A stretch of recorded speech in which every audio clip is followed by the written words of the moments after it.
What's up, y'all? I was sitting on my Marco Polo talking to my friend, my homie Keisha, and we started talking about this conversation. I've been seeing these memes going around lately that are like, you know, I feel like there's a combination, right? There are these memes that are like, you know, write your book and start that course you never thought you were going to start, and, you know, all of these sort of things you could be doing with this time. And then, you know, I also saw other memes that were like, motherfucker, people are struggling. Like, motherfuckers trying to figure out how they're going to pay their bills.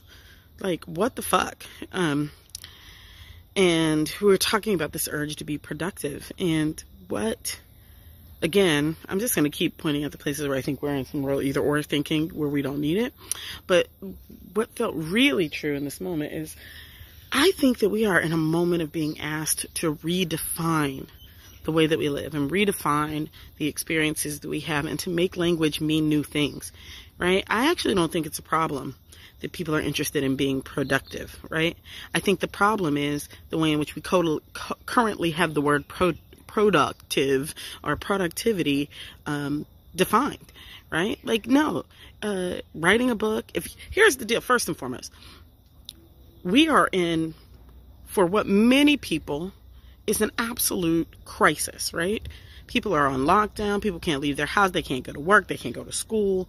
Like, we're in crisis and globally. So, you know, if we just want to go back to Maslow's hierarchy of needs, right? If you're not writing a book right now, that makes total sense.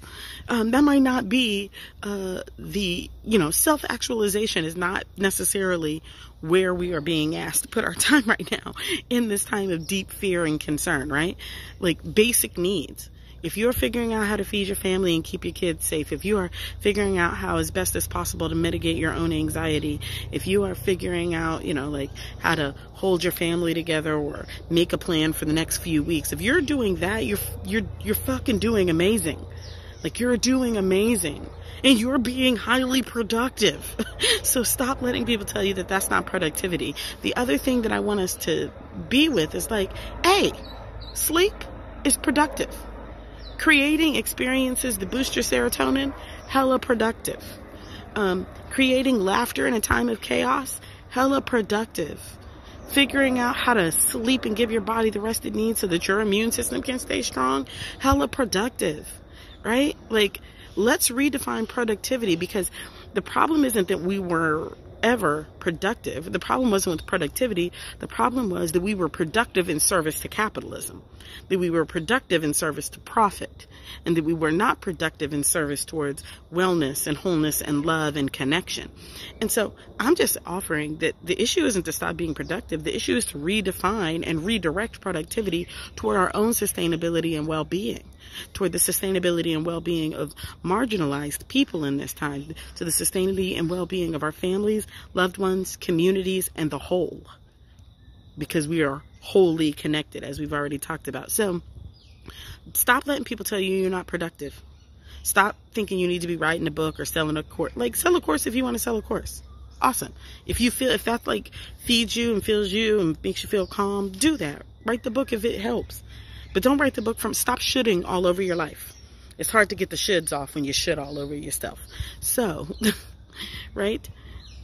Remember Maslow's hierarchy of needs. Take care of your basic needs. Take care of your food, your shelter. Take care of the food and shelter needs of the people around you. Take care of that. Figure out how you cultivate connection and joy, less anxiety and worry in this time.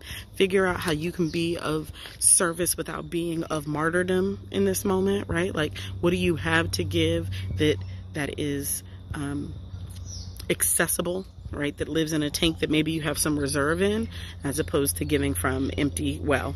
I'm a firm believer you can't have my empty well, but you can have my overflow. And so, and we all have, you know, if we have some place that is overflow for us, even if that's just prayers, even if that's lighting a candle, even if that is leaving a roll of toilet paper on somebody's front stoop, even if that is giving people money, we have that. And so I really want us to be there in that way. I have a little pot of money that I would like to give to sick and disabled people of color in this moment. I guess I can do, if I do smaller amounts, I can do a little bit more. So if I do 50, then I can do 20 people, 26 and disabled people that I can send $50 to. And I would like to do that. I would like to gift to pass that forward for folks to meet their basic needs. So if you are a sick or disabled person of color who could use that resource, DM me the first 20 DMs that include either a Venmo or a PayPal. I don't have Cash App. I'm sorry. It doesn't work in New Zealand. So Venmo or PayPal. If you want to DM me and send me that information, I will forward that. I will send you that resource. And like other people in my community, if you are someone who wants to donate to me to help disperse those funds, I think I have the resource and capability to do that. And you're welcome to send that along to me, and I will add that to the pot of money that I already have. I am starting with $1,000, and anything over $1,000, I am that I receive either via Venmo. My Venmo is Sonia Renee Taylor, or my PayPal, which is soniarenee@gmail.com. If you all have money that you would like to have dispersed, I will let you know how many people messaged me and how much I have sent out. So I love you. Redefine productivity. Be productive in service toward a life that, towards this new normal that we're living. Be compassionate and loving to yourself, compassionate and loving to others, and give where you can. All right, bye.